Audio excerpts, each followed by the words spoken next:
After my son's funeral, his professor called me with a trembling voice. Come to my office immediately. Don't tell anyone. I have something to show you. When I arrived at her office door, I heard threatening voices inside. Through the crack, I saw someone I never expected. My heart stopped. Thank you for being here as I share the darkest moment of my life.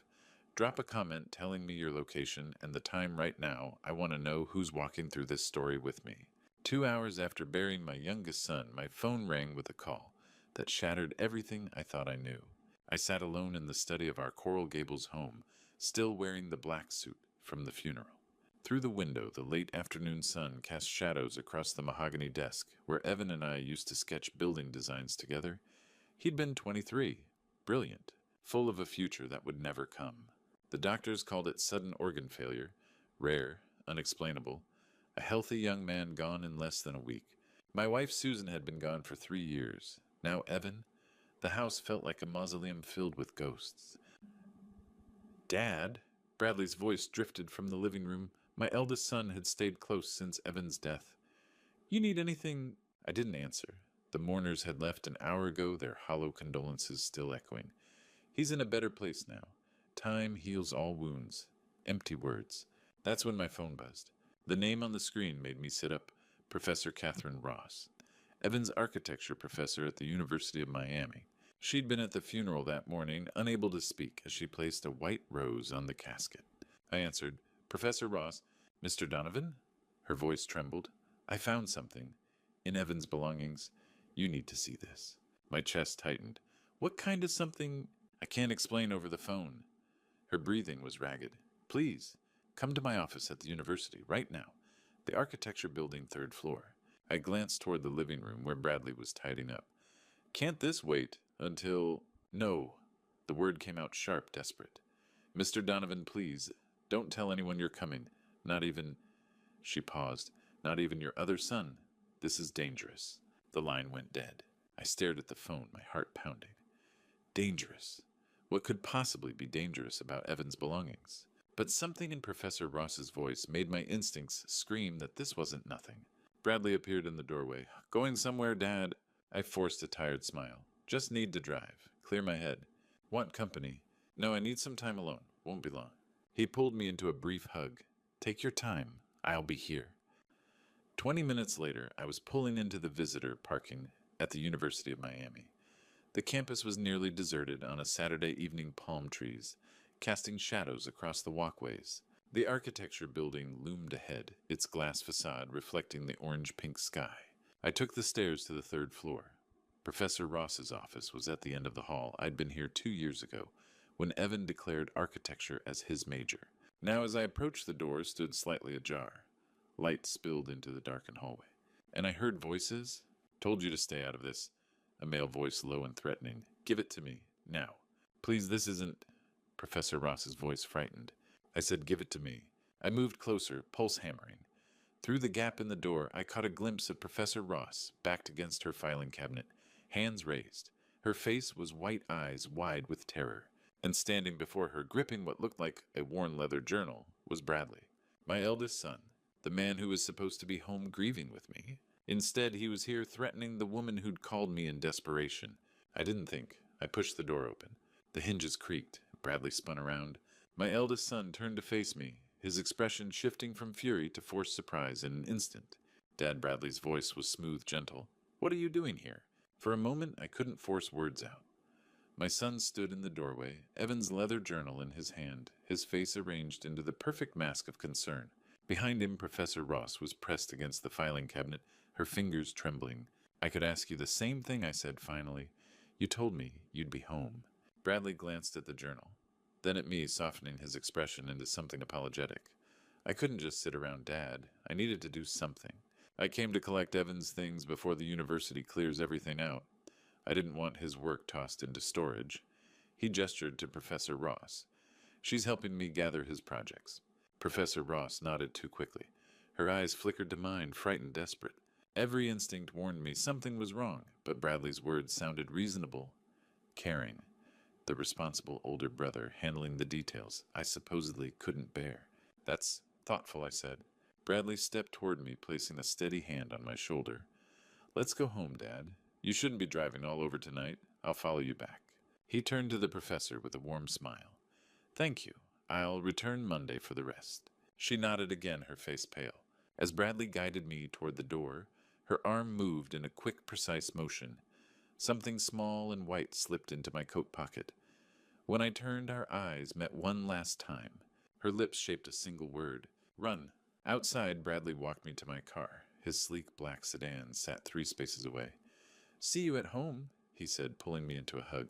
Drive safe. He drove off first. Only when his taillights vanished did I reach into my pocket. A torn notepad scrapped the handwriting shaky.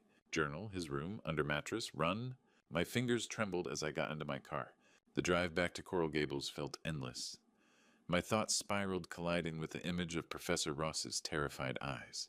Why would she fear Bradley? What was in that journal he'd been holding so tightly? I turned onto Anastasia Avenue. Bradley's car was already parked in its usual place. Through the front window, I saw him moving around the living room. I waited in the driveway for 5 long minutes.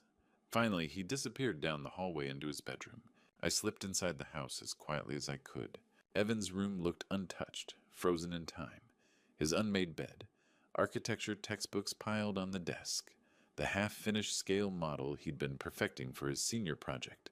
The faint trace of his cologne clung to the air, tightening my chest, but I pushed the grief aside. I had a task. I lifted the mattress. There, pressed against the box, spring lay Evan's worn leather journal, his constant companion. I opened to the first entry. Week 1. Bradley gave me premium vitamins. Said they'd help with stress during finals. He's been so supportive lately. It feels good. I turned the page. Week 3, feeling nauseous. Tired all the time. Maybe I'm overworking. Bradley says the vitamins help, so I keep taking them. A cold heaviness crept into my stomach. Week 5. Something's wrong. I checked my symptoms, nothing fits. But every time I take those vitamins, I feel worse. Maybe I'm imagining things. Week 7. Found the bottle when Bradley wasn't home. No brand, no label, just chemical codes on the plastic. I took a photo. Why would he give me something like this? A photograph was taped to the page, a small amber bottle, blank, except for stamped codes. I turned to the final entry dated 3 days before Evan died. I'm scared. Really scared. If I tell Dad, it'll destroy our family. Maybe there's an explanation. Bradley's my brother. Could he? The sentence ended abruptly. I sat on Evan's bed, the journal heavy in my hands, and the truth struck with devastating clarity. Bradley had poisoned his younger brother, slowly, quietly, while I praised their closeness. Footsteps echoed in the hallway. Dad, Bradley called. His voice was getting closer. He was coming toward Evan's room. I slipped the journal inside my jacket and moved toward the balcony. Evan's room had a small balcony overlooking the backyard, and beside it, the fire escape metal stairs zigzagging down the side of the house. I'd yelled at Evan more than once for using it as a shortcut when he was late for dinner. Now it might save my life. I unlocked the balcony door as quietly as possible. The hinges creaked. The night air was cool and damp from earlier rain. I swung my leg over the railing just as the bedroom door slammed open behind me. Dad. I didn't look back. My hands gripped the wet railing, my shoes slipping slightly on the metal. One foot found the first step, then another. My heart hammered as I descended the journal, pressing hard against my ribs, solid, incriminating. Above me, Bradley moved through the room. Dad, are you in here? I climbed down as fast as I dared. 20 feet. 15? 10? When my shoes hit the grass, I ran. The side gate was unlocked. I pushed through it and emerged onto Anastasia Avenue. My car sat in the driveway, but I couldn't risk going back. Bradley would spot me. My hands trembled as I pulled out my phone and dialed the number I'd called thousands of times. Leonard Pierce, my executive assistant, my right hand for 15 years. He answered on the second ring. Mr. Donovan, is everything? Leonard, I rasped. I need help. I'm near the house corner of Anastasia and Granada. Can you pick me up? Leonard didn't ask questions. I'm 20 minutes away. Stay put. I hid deeper in a neighbor's hedge and watched my house. Lights flicked on in Evan's room, then the hallway. Bradley was searching. Finally, headlights approached. Leonard's silver Honda pulled over and I ran to it. Drive, I said. Leonard pulled away smoothly, his calm presence steadying me. At 50, he'd guided me through countless business crises. But this was worse than anything we'd faced. Where are we going? He asked. Anywhere but here. I pressed my hand against my jacket, feeling the journal beneath it. I'll explain later. He nodded and drove toward downtown Miami. 10 minutes later, we parked inside the loft, downtown too. Leonard led me to his small studio unit, 1204, where he stayed during late nights at the office. City said softly, "Tell me." So I did. Everything. Professor Ross's call, finding Bradley in her office, her warning, the journal, the entries, the photo of the unlabeled bottle. When I handed him the journal, Leonard's hands shook as he read. His face went pale, then flushed, then pale again. My God, Bradley did this. He killed Evan. I think so. I know how it sounds, but it doesn't sound insane. He closed the journal carefully. I believe you. What now? Before I could answer, the TV on the wall flickered to life the evening news. Breaking news from the University of Miami, the anchor said. Professor Catherine Ross was found dead this evening, apparently from a fall from the 5th floor of the architecture building. Preliminary reports suggest a possible suicide. The screen showed police tape flashing lights. The journal slipped from my hands. No, no, no. Mr. Donovan, they killed her. My voice cracked. She called me. She tried to help, and they killed her. Leonard rose, placing a firm hand on my shoulder. This wasn't your fault. She died because you found that journal. She died, he said steadily, because she did the right thing, and we won't let it be for nothing. I lifted the journal, my grief hardening into something cold. We can't go to the police. Not yet. They'll say Evan was paranoid, that I'm imagining things. Then what do we do? Leonard asked. We get more evidence, I said, and we make sure everyone knows what my son did. They killed her, and they will not get away with it. 2 days later, Leonard laid out a plan. We sat in his apartment. The loft unit 1204 blinds, drawn coffee cold on the table between us. My eyes were dry but heavy. I hadn't slept more than an hour at a time since I'd read Evan's journal. Every time I closed my eyes, I saw his handwriting, the vitamins Bradley gave me. Leonard tapped a legal pad covered in his neat block letters. You're the CEO?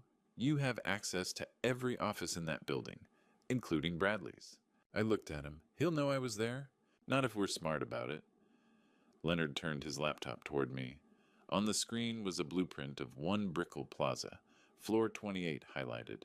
Security cameras cover the hallways. But I bought a device online, a signal jammer. It'll loop the feed for 3 minutes. Just enough time. 3 minutes, I repeated. You go in. I stay in the car, monitor the system. You find what we need and get out. I stared at the blueprint. Bradley's office. Suite 2800. The same office where I'd taught him how to read a contract. What if his computer's locked? I asked. Leonard pulled a small app up on his phone. TeamViewer. If you can get the computer on, I can access it remotely and bypass most security folders. I nodded slowly. It was a risk. But we had no choice. The journal alone wasn't enough, not without corroboration. We needed something concrete. Something that tied Bradley to Gordon Mitchell, our CFO. Something that proved intent. Tonight, Leonard said. 2 a.m., minimal security. No one on the executive floor. The drive to Brickell was silent. Leonard parked 2 blocks away, engine idling. I wore gloves, a dark jacket. My hands shook as I pulled the building key from my wallet. 3 minutes, Leonard reminded me, eyes on his tablet. Starting now. I walked through the side entrance, took the service elevator to 28. The hallway was empty, sterile, under fluorescent lights. I moved quickly to suite 2800, slid my master key into the lock, and stepped inside. Bradley's office smelled like leather and cologne. I sat at his desk, powered on his computer. The screen blinked to life, prompting a password. My chest tightened. I tried the obvious ones, his birthday, his mother's name. Nothing. Then, almost on instinct, I typed 03 Memphis 2, Evan's birthday, March 15th, 2002. The screen unlocked. A bitter, sick irony. I'm in, I whispered into the phone. Good. Look for a folder labeled private or something similar. I scanned the desktop. There it was, private. Locked with another layer of security. Found it. It's encrypted. Give me 10 seconds. I held the phone up to the monitor. Leonard's app flashed on his end. The folder blinked, then opened. Inside were emails. Dozens of them. I clicked the most recent thread. My blood went cold. From Bradley Donovan to Gordon Mitchell. Subject, no subject. The problem needs to be handled, quickly. From Gordon Mitchell to Bradley Donovan. I can source it, untraceable, slow acting, 15,000. From Bradley Donovan. Do it. Once he's gone, the company's mine. We split the 2.3 offshore like we agreed. From Gordon Mitchell. Your gambling debts get cleared. I retire comfortably. Done. I couldn't breathe. I took photos of every email with my phone hands trembling so hard I nearly dropped it. Philip! Leonard's voice cracked through the line. 1 minute. I closed the folder, shut down the computer, wiped the keyboard with my sleeve. I walked out, locked the door behind me, and took the stairs down, heart hammering in my chest. Leonard was waiting in the car engine, still running. I climbed in and he pulled away slowly. Headlights off until we reached the main road. I showed him the photos. He read them in silence, jaw tight. We have proof, I said, voice hoarse, but we need more. We need his voice. Leonard looked at me, eyes hard with understanding. Then we go back. The next afternoon I returned to the office, this time openly. I took an Uber from Leonard's apartment. My car was still parked outside my house on Anastasia Avenue, untouched since the day I'd left it there in a panic. I couldn't go back, not yet. Not while Bradley still lived under that roof. I walked into One Brickell Plaza like I had 1,000 times before. Nodded at the security guard. Took the executive elevator to 28. A few employees greeted me in the hallway, sympathetic smiles, quiet condolences. I returned them with a tight nod. Thank you, I said. I'm just catching up on a few things. No one questioned it. I was Philip Donovan, founder and CEO. This was my building. Bradley's office was empty. His assistant told me he was in a client meeting across town, wouldn't be back until evening.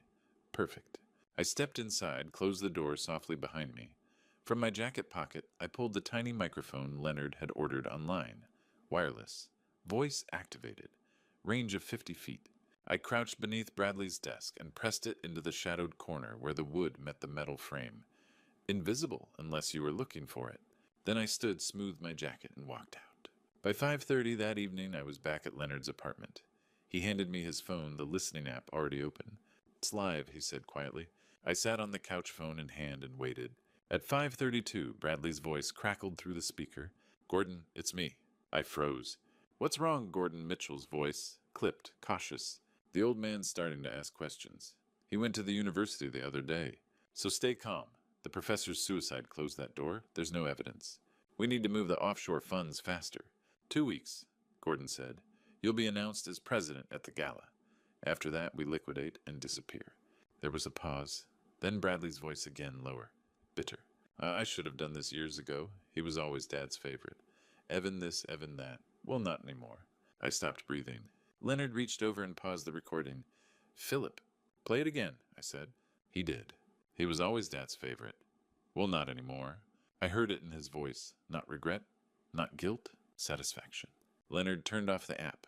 The room fell silent except for the hum of the air conditioner. We have enough, Leonard said quietly. The journal, the emails, this recording. We can go to the police now. I looked at him. My hands were steady now, my voice too. No, Philip, I want the world to see it, I said. I want him to fall in front of everyone, not in some interrogation room, not in some plea deal behind closed doors. I stood. I want him destroyed, publicly. Leonard studied me for a long moment. Then he nodded. The company gala, he said. Next Friday, Four Seasons, Miami. 500 guests. Investors, board members, press. Exactly. I paced the small living room.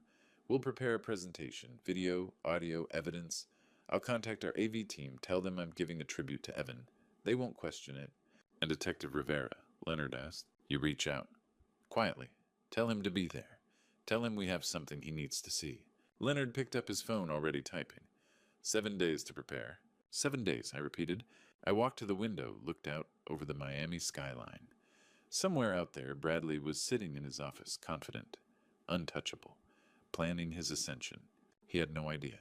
In 7 days, he'd stand on that stage to accept his new role, and I'd make sure the whole world saw exactly who my son really was. Not the victim, the killer. The ballroom at the Four Seasons Miami glittered with Miami's elite.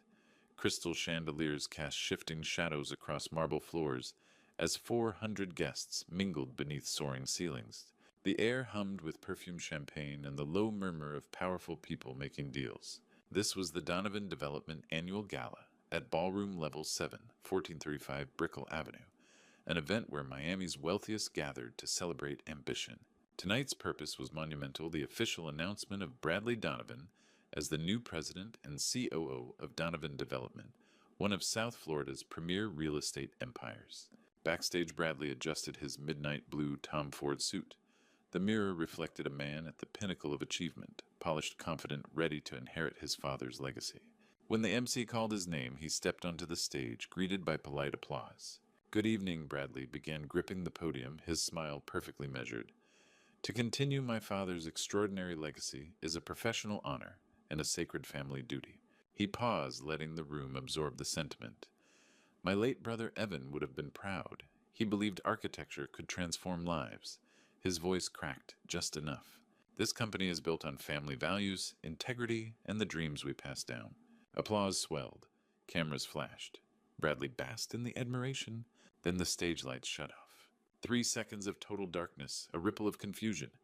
When the lights returned, a figure stood beside Bradley. Philip Donovan. Gasps swept the ballroom. Philip wore a simple black suit, his face gaunt, but resolute eyes blazing with grief and fury. He looked like a man risen from mourning. "Mr. Donovan, a guest called. We didn't expect—" "You're supposed to be in mourning," someone whispered. Bradley's face turned white. "Dad, what are you doing here?" Philip approached the microphone, his voice slicing through the murmur. "I'm here to tell the truth about my son's death."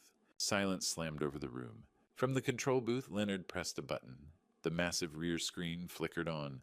Pages from a leather journal appeared, Evan's handwriting growing increasingly frantic. Entries described fear, confusion, and the mysterious vitamins. Photos of unmarked pill bottles with chemical codes filled the screen. Then came the email's white text on black background. "Get the substance. Untraceable. $15,000. Once he's gone, company is mine. Split offshore, $2.3 million. Shocked whispers erupted. Phones rose to record. Then the audio played. The ballroom exploded into chaos. Reporters surged forward. Investors stood in disbelief. Board members stared at Bradley with horror. Bradley spun toward Gordon Mitchell, seated in the third row.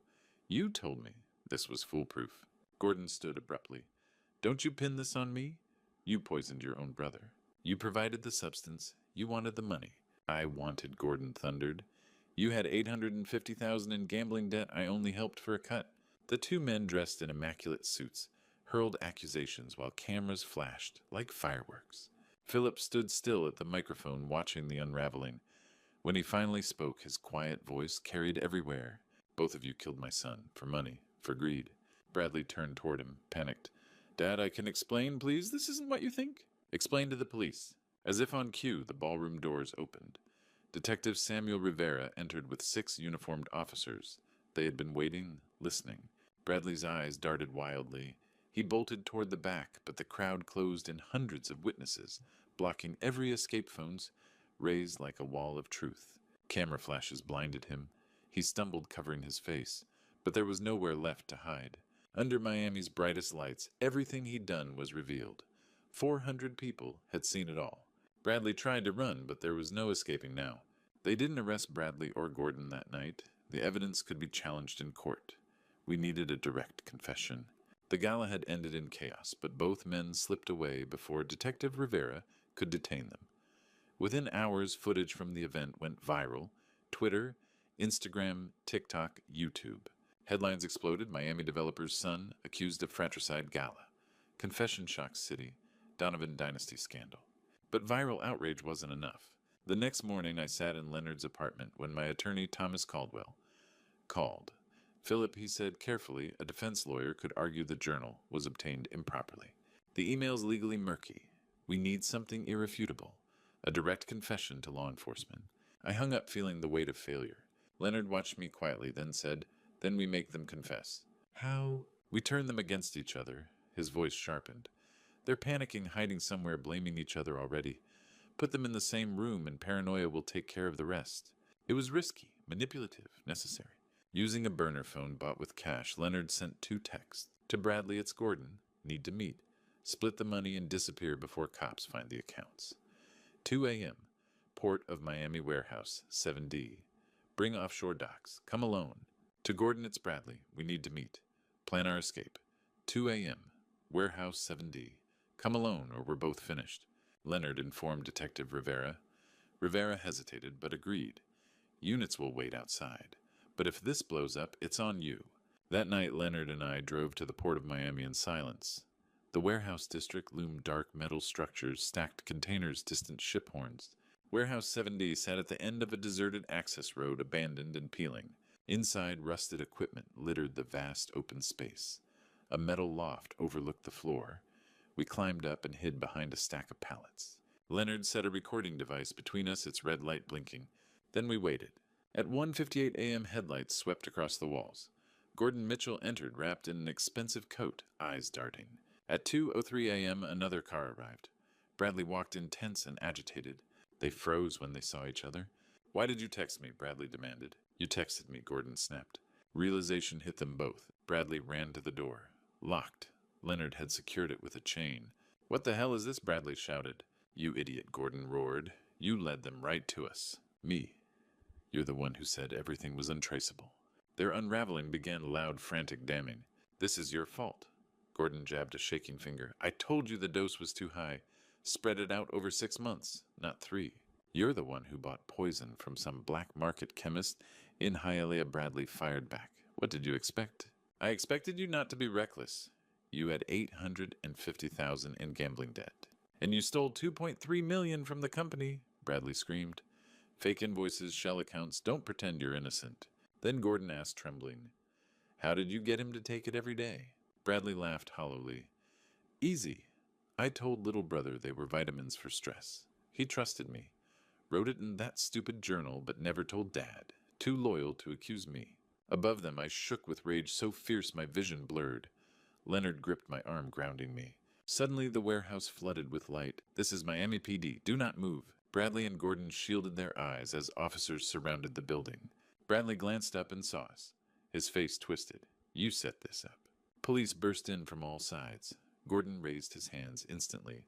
"I surrender. I'll talk." Bradley ran. He sprinted toward the exit, but I was already descending the stairs. He pivoted and charged at me. "You ruined everything," he shrieked. "He was nothing, just in the way." I stepped back. "He was your brother?" "He threatened my inheritance." Bradley lunged, grabbing my jacket. I stared into eyes that no longer looked like my son's. "Your brother loved you. Your mother loved you. And you threw it all away." "Don't talk about Mom," he whispered, breaking. Then he lunged again. Leonard stepped between us, shoving him backward. Bradley stumbled and fell hard onto the concrete. Officers swarmed him, cuffing his wrists. Gordon was cuffed moments later. As they lifted Bradley to his feet, he looked at me, eyes wet. "Dad." I turned away. Detective Rivera met me at the exit. "We got everything, Mr. Donovan. Full confession. They're done." I nodded. "One son dead, one in handcuffs." And I walked out into the night alone. 6 weeks later, I sat in courtroom 601 of the Richard E. Gerstein Justice Building. The room smelled of old wood and tension. Fluorescent lights hummed overhead, harsh and unforgiving. The gallery overflowed with reporters, former employees, curious onlookers, and a few of Evan's friends who wanted to see justice done. This concrete fortress at 1351 NW 12th Street had judged Miami's darkest cases. Today it would judge my eldest son. Judge Howard Stevens presided, steel gray hair, sharp eyes, a man known for fairness without softness. Even he seemed affected by the gravity of what Bradley and Gordon had done. Both defendants sat at the defense table, separated by their attorneys. Gaunt pale, their once expensive suits hung loosely on them.